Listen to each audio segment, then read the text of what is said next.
Assalamualaikum warahmatullahi wabarakatuh. Sebentar. Oke. Perkenalkan, nama saya Rika Kurniasari. Di sini saya sebagai ketua dari kelompok 7 dan akan membahas teori bilangan algoritma dan penjelasannya. Macam-macam algoritma. Di sini algoritma ada 5, yaitu algoritma pembagian, algoritma FPP atau faktor persekutuan terbesar, algoritma KPK, kelipatan persekutuan terkecil, algoritma faktorial, dan algoritma perkalian. Yang pertama, yaitu algoritma pembagian. Algoritma pembagian adalah jika N dan D bilangan bulat, maka N habis dibagi dengan D. Jika dan hanya jika N sama dengan DK untuk beberapa bilangan bulat K. Secara alternatif dapat dikatakan N perkalian dari D atau D faktor dari N atau D pembagi dari N atau D membagi N. Pembahasan algoritma pembagian. Di dalam algoritma pembagian terdapat cara atau rumus yang sebenarnya gampang untuk diingat, dan berikut adalah rumusnya, yaitu Q sama dengan R dikali B ditambah S. Di mana Q ini keterangannya yaitu yang dibagi, R sama dengan hasil bagi, P pembaginya, dan S adalah sisa hasil bagi. Lanjut ke contoh soal. Di sini contoh soalnya saya buat sendiri dan saya mengerjakannya sendiri. Buktikan beberapa bilangan bulat P lebih dari 1 habis dibagi dengan bilangan prima. Di sini saya mendeklarasikan bilangan prima hanya sampai 9 angka saja. Dan untuk bilangan bulatnya juga sama, hanya sampai 9 angka saja. Diketahui bilangan prima 1, 2, 3, 5, 7, 11, 13, 17, dan 19. Bilangan bulatnya 0, 1, 2, 3, 4, 5, 6, 7, dan 8. Dijawab. Contoh yang saya ambil adalah angka 4 dari bilangan bulat dan angka 5 dari bilangan prima. Lalu kita masukkan rumusnya, Q sama dengan R dikali B ditambah S. Lalu, untuk yang Q adalah yang dibagi. Jadi, 5-nya kita masukkan di Q. Kemudian P adalah pembaginya, kita masukkan 4 di sana. 5 dibagi 4, atau kebalik ya, 4 dibagi 5, itu kan hasilnya 1. Jadi 1 itu diletakkan di R. Karena R adalah hasil bagi 1. Dan pasti ada sisanya, karena 4 dibagi 5 kan 1, tapi dia sisa 1. Dan sisanya itu ditaruh di S. Dimasukkan di S, dimasukkan di S itu. Nah, jika sudah, maka hasilnya akan seperti ini. 5 sama dengan 1 dikali 4 ditambah 1, 0 kurang dari 1 kurang 4. Yang dimaksud adalah 0 kurang dari 1 kurang dari 4, karena 4 adalah bilangan bulat. Jadi, P lebih dari 1 yang dimaksud adalah 4 lebih dari 1. Kan benar kan, 4 lebih dari 1. Ya, baik. Lalu kesimpulannya yang saya ambil adalah pembagian dan perkalian itu sama. Karena apa yang dikalikan itu pasti dapat dibagi. Hanya saja pembagian itu hasil yang dihasilkan tidak sama dengan yang dikalikan. Dan hasil tersebut tidak selalu pasti gitu loh. Jadi kayak tadi 4 dibagi 5, kan hasilnya harusnya 1, gitu kan. Tapi karena ada sisa hasil bagi, jadi 4 dibagi 5 sama dengan 1, sisa 1. Seperti itu. Baik, mungkin sampai sini dulu untuk yang algoritma pembagian, lalu akan dilanjutkan dengan teman saya membahas tentang algoritma FPP atau faktor persekutuan terbesar oleh Rizal. Silahkan.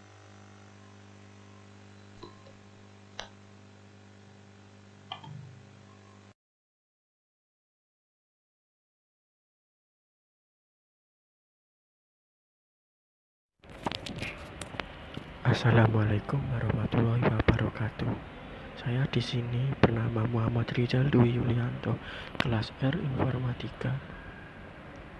Di sini saya akan melanjutkan penjelasan dari Mbak Rika Kurniasari sebagai ketua kelompok 7 ini, yaitu menjelaskan algoritma FPP algoritma faktor persekutuan terbesar. Apa itu sih? Algoritma faktor persekutuan terbesar adalah mencari faktor persekutuan terbesar dengan algoritma, dan digunakan adalah algoritma Euclid, dan harus menggunakan algoritma Euclid kalau bilangan itu besar karena lebih mudah. Algoritma adalah suatu urutan dari beberapa langkah logis dan sistematis yang digunakan untuk menyelesaikan masalah tertentu.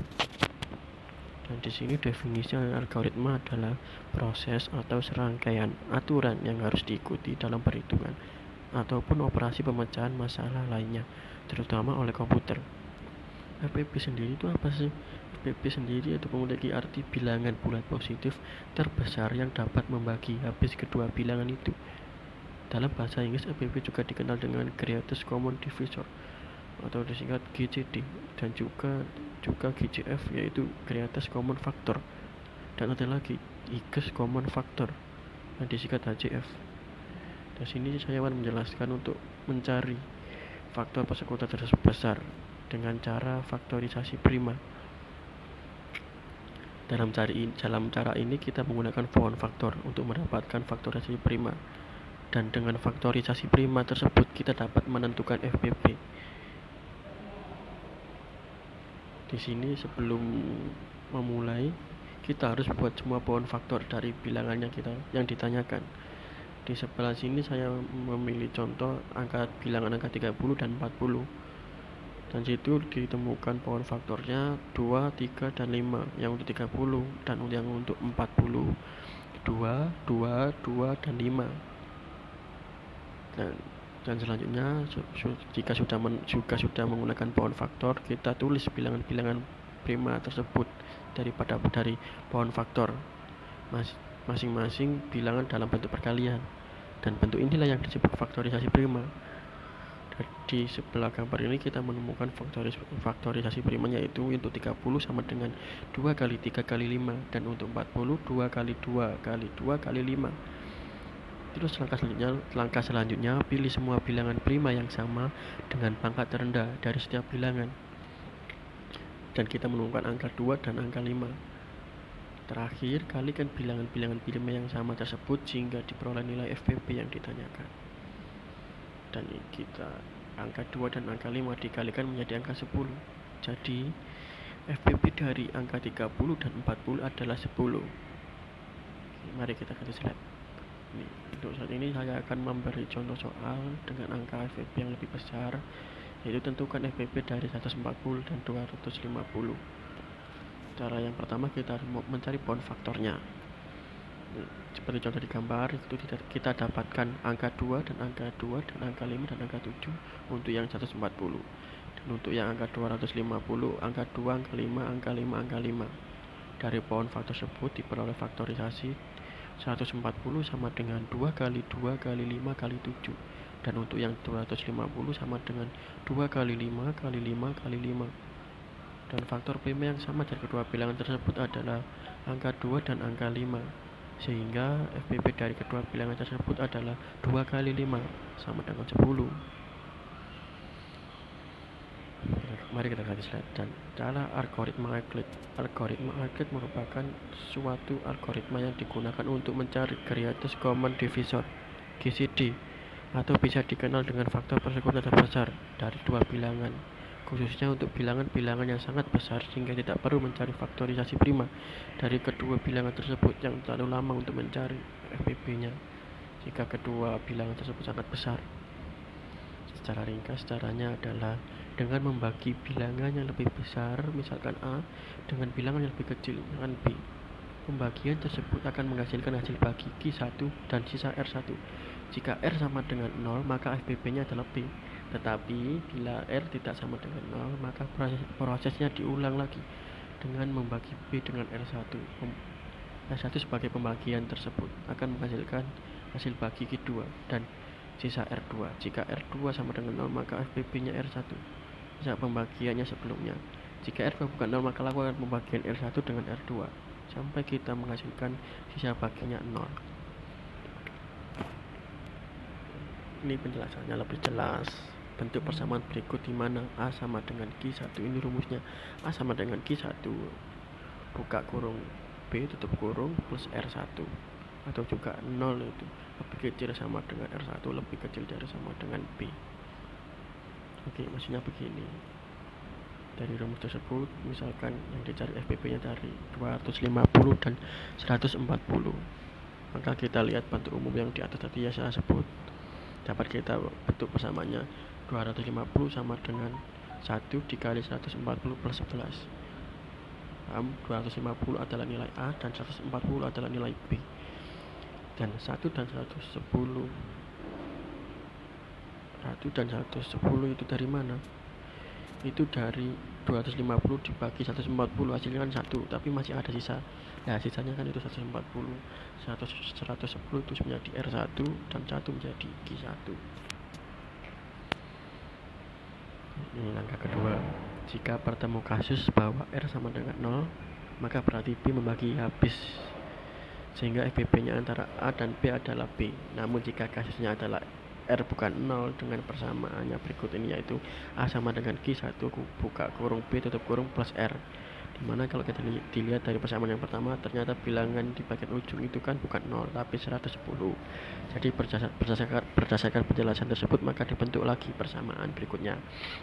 Jadi 0 lebih kecil dari sama dengan R2 dan lebih kecil dari R1, menjadi 140 sama dengan 1 dikali 110 plus 30. 140 itu kan nilai B, dan 110 kan itu nilai 140 itu nilai A, dan 110 itu nilai B, dan 30 adalah R, sisa bagi. Paham kan? Langkah selanjutnya yaitu menjadi 110 menjadi B dan 30 menjadi R1. Nah, ditemukan sisa baginya 20 dan hasil baginya 3. Kan masih belum, kan hasil baginya masih 20. Kita ulang lagi caranya, menjadi 30 menjadi R1 sama dengan Q3 dan R2 menjadi 20 dan plus R3, dan R3 nya kita dapatkan 10 dan Q3 nya 1 dan R3 nya sisa baginya masih bukan 0 tapi 10. Kita ulang lagi, menjadi R2 menjadi 20 sama dengan 2 dikali R3 nya 10 sama dengan R4, dan di sini kita temukan R4 adalah 0 dan G4 nya itu 2. Dan kan ini karena bagian akhir sudah 0, maka yang diambil adalah nilai terakhir, yaitu 10. Ya kan, R3 yang menjadi 10 kan hasilnya. Jadi FPP dari 140 dan 250 adalah 10. Nah, di sini dari penjelasan saya menyimpulkan untuk mencari faktor persekutuan terbesar jika bilangan tersebut sangat besar, itu saya sarankan menggunakan cara algoritma Euclidean dengan rumus A sama dengan Q1 tutup kurung dan B buka kurung B tutup kurung plus R1. Itu rumus saya. Jika hasil baginya 0, itu kita dapat menemukan FPP-nya. Tapi jika R-nya bukan sama dengan pengertian 0, kita akan mengulang mengurusnya menjadi B sama dengan Q2 tutup kurung R1 buka kurung plus R2. Jika R2 ini masih bukan 0, kita ulang lagi caranya menjadi R1 sama dengan Q3 buka kurung R2 tutup kurung plus R3, dan sekali lagi R3 bukan 0, kita ulang lagi caranya, yaitu R2 sama dengan Q4 tutup buka kurung R3 tutup kurung plus R4.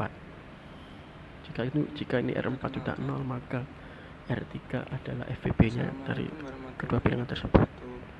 Dan sekian penjelasan saya hanya tentang algoritma faktor persekutuan terbesar.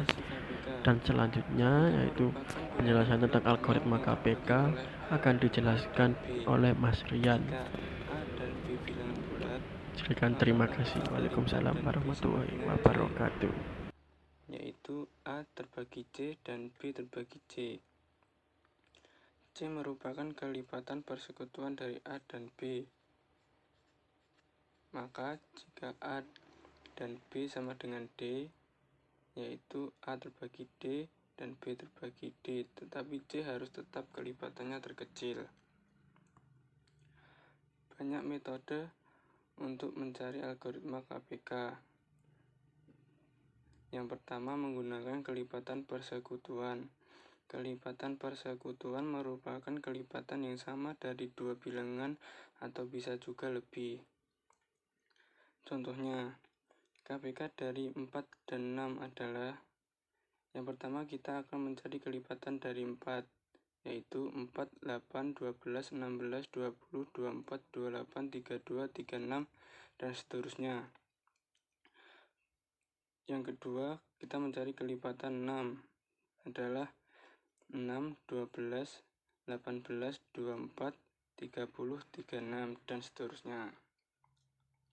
Dari kelipatan persekutuan 4 dan 6, kita ambil kelipatan yang sama, yaitu kelipatan yang sama adalah 12, 24, 36. Dari kelipatan itu, kita ambil dari nilai yang terkecil, yaitu 12.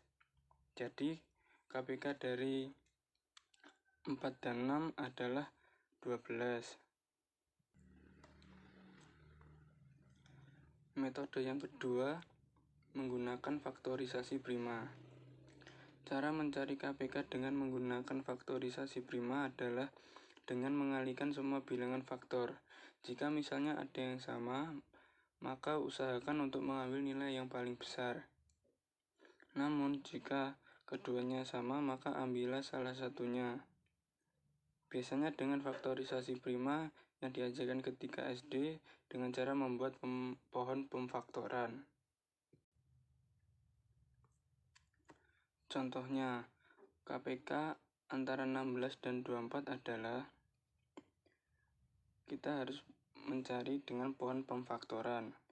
16 bagi 2 sama dengan 8, karena 8 dikali 2 sama dengan 16. Terus 8 bagi 2 sama dengan 4, 4 dibagi 2 sama dengan 2. Hasilnya 16 sama dengan 2 pangkat 4. Sedangkan 24 dibagi 2 sama dengan 12, 12 dibagi 2 sama dengan 6, 6 dibagi 2 sama dengan 3. Hasilnya 2 pangkat 3 dikali 3. Karena ada hasil yang sama, maka kita ambil nilai yang besar, yaitu 2 pangkat 4 dan 3. 2 pangkat 4 dikali 3. 2 pangkat 4 yaitu 16. 16 dikali 3 sama dengan 48. Jadi, KPK dari 16 dan 24 sama dengan 48.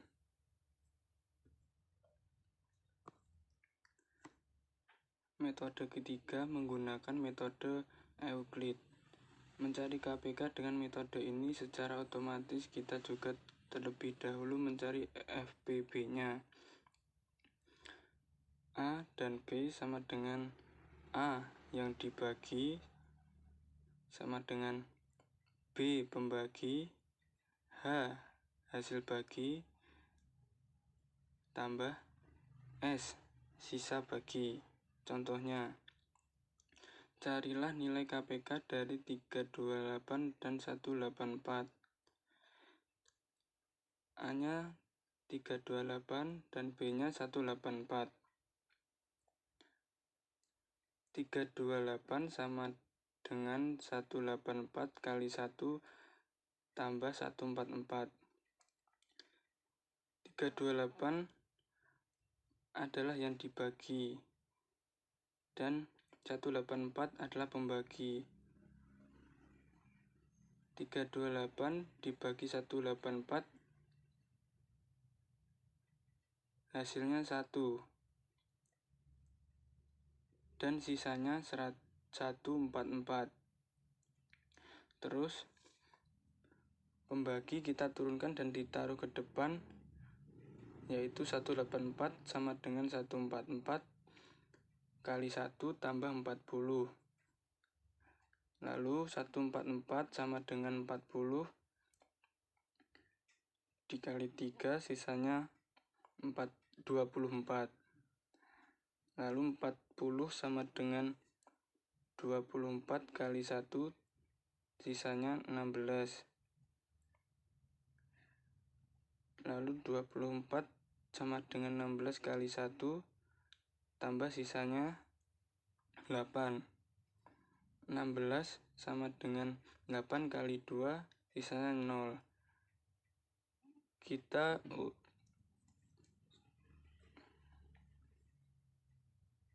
susun sampai dengan hasil 0.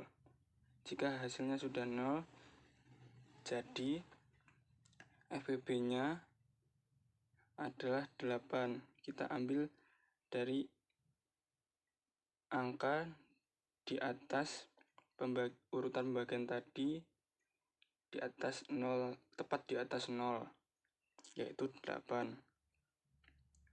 Lalu untuk mencari KPK-nya, yaitu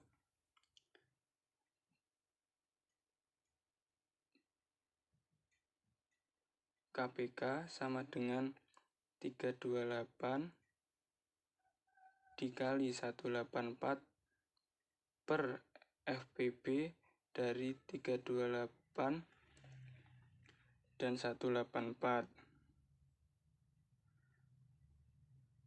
328 kali 184 yaitu 60352 per FPB dari 328 dan 184 yaitu 8 yang kita cari tadi.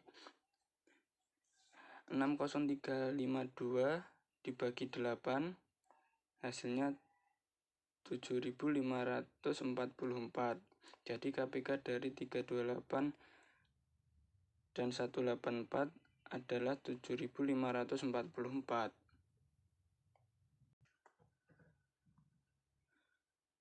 Teorema: jika N lebih besar 0, maka NA dan NB sama dengan N, A, dan B. Misalkan A dan B sama dengan C, maka A terbagi C dan B terbagi C. Berarti NA terbagi NC dan NB terbagi NC. NC merupakan kelipatan persekutuan NA dan NB. Contoh soal, carilah KPK dari 105 dan 45. 105 dan 45 sama dengan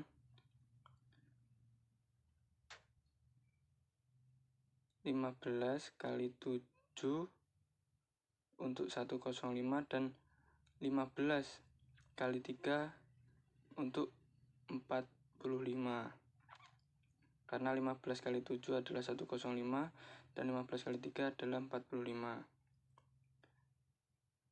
Kita turun karena 15-nya 2, kita ambil 1 dan kita turunkan menjadi 15, 7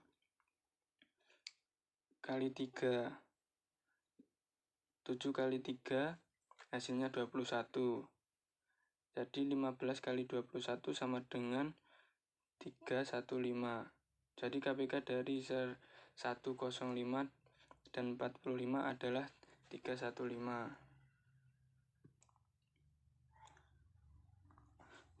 Teorema yang kedua yaitu jika A dan B bilangan bulat, maka A FPB A dan B kali KPK A dan B sama dengan AB. Contoh soal,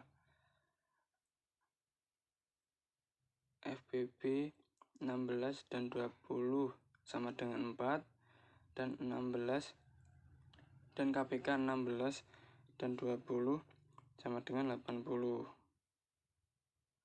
Jadi 4 dikali 80 sama dengan 320.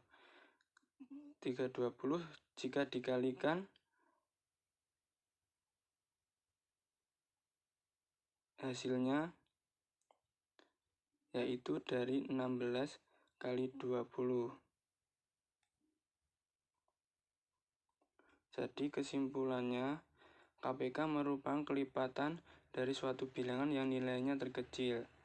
Untuk menentukan KPK, ada metode pencarian seperti kelipatan persekutuan, faktorisasi prima, dan metode Euclid. Semoga metode-metode ini bisa meningkatkan wawasan tentang matematika lebih luas. Sekian penjelasan dari saya tentang algoritma KPK. Jika ada salah kata, mohon dimaafkan. Wassalamualaikum warahmatullahi wabarakatuh.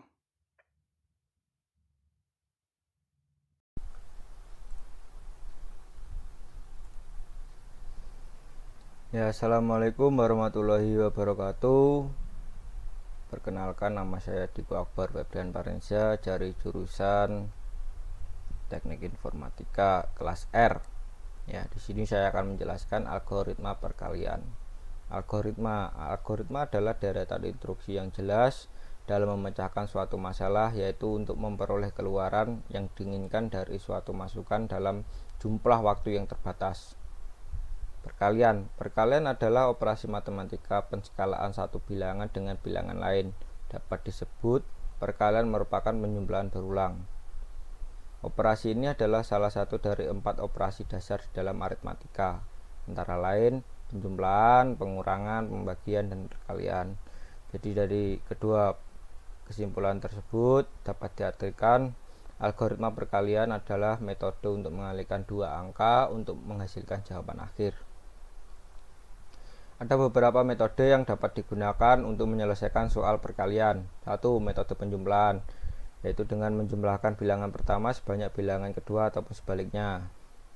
Nah, contoh 1.1, ada soal 3 dikalikan dengan 5 sama dengan 15.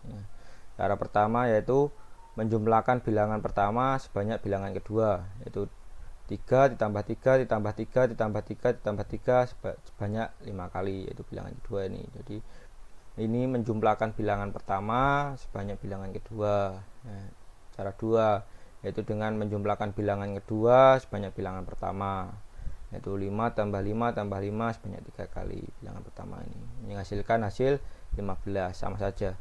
Ya. Contoh 1.2, ada soal 12 dikalikan dengan 6 sama dengan 72. Cara 1 yaitu sama saja, yaitu menambahkan atau menjumlahkan bilangan pertama sebanyak bilangan kedua, yaitu 12 tambah 12 tambah 12 tambah 12 tambah 12 tambah 12 mendapatkan hasil 72. Cara kedua yaitu menjumlahkan bilangan kedua sebanyak bilangan pertama, yaitu 6 tambah 6 tambah 6 tambah 6 tambah 6 tambah 6 tambah 6 tambah 6 tambah 6 tambah 6 tambah 6 tambah 6 sama dengan 72. Jadi kesimpulan dari metode ini adalah menjumlahkan bilangan pertama dengan bilangan kedua ataupun sebaliknya hingga mendapatkan jawaban akhir. Kedua, metode susun, yaitu mengalihkan bilangan pertama dengan bilangan kedua ataupun sebaliknya dengan cara menyusun ke bawah, dihitung satu demi satu, dimulai dari bilangan paling kanan atau bilangan yang memiliki nilai satuan sampai bilangan paling kiri yang nilainya bebas tak terhingga. Ya. Jadi ada contoh soal ini, 25 dikalikan 36 mendapatkan hasil 900 ya. Jadi dengan cara pertama ini, ya ini dipisahkan dulu puluhan dengan satuannya, yang depan ini puluhan, yang belakang ini satuan. Ya, untuk mendapatkan ini yang baris pertama ini dengan cara mengalihkan ini 25 dikalikan dengan 6 dapatkan hasil 150 ditulis. Terus yang baris kedua ini mengalihkan 25 dikalikan dengan 3 ditulis di sini 75 ini ya. Terus dijumlahkan 150 ditambah 75 dijumlahkan ke bawah ya, mendapatkan hasil 900. Sama saja dengan cara yang kedua ini, cuma dibalik angkanya. Nah, mungkin ya yang ini tidak perlu saya jelaskan, mungkin yang tadi sudah saya jelaskan. Jadi kesimpulan dari metode ini adalah mengalihkan mengalihkan dari bilangan paling kanan atau satuan sampai bilangan paling kiri pada terhingga dikalikan digit demi digit hingga mendapatkan jawaban akhir. 3. Metode kisah atau kotak. Bilangan dipisah menjadi bagian ratusan, puluhan, atau satuan, kemudian dijumlahkan baris demi baris agar menjadi jawaban akhir. Ya, ini ada contoh 1.5 ini, yaitu dengan soal 66 dikalikan dengan 17 mendapatkan hasil 1122, yaitu dengan cara ini. Nah, di sini tulis X terus 60 ini 6, jadi dibeda-bedakan, ini merupakan puluhan, ini satuan, yang ini puluhan, ini satuan ya. Nah, untuk mendapatkan hasil ini yaitu dengan mengalihkan ini 60 dikalikan 10 mendapatkan hasil 600. Untuk hasil yang ini dengan cara mengalihkan 6 dikalikan dengan 10 sama dengan 60. Nah, jadi untuk menghasilkan hasil yang ini mengalihkan 60 ini dengan 7 mendapatkan hasil 420 ini. Terus 6 dikalikan dengan 7 mendapatkan hasil 42. Nah, terus dijumlahkan baris pertama merupakan ini, yang ini 600 ya, 600 ditambahkan 60 ya. Baris kedua 420 ditambahkan dengan 42 ya. Jadi hasilnya 660 ditambah dengan 462 merupakan hasilnya 1122 ya. Yang ini mungkin tidak perlu saya jelaskan. Jadi kesimpulan dari metode ini adalah memecah bilangan menjadi bilangan Jadi kesimpulan dari metode ini adalah memecah bilangan menjadi bagian ratusan, puluhan, satuan, lalu dikalikan, setelah itu dijumlah untuk mendapatkan jawaban akhir. Terima kasih. Sekian yang dapat saya sampaikan. Apabila ada kesalahan dalam bertutur kata atau penyampaian, saya mohon maaf yang sebesar-besarnya. Terima kasih. Akhiri salam. Wabillahi taufiq wal hidayah. Wassalamualaikum warahmatullahi wabarakatuh.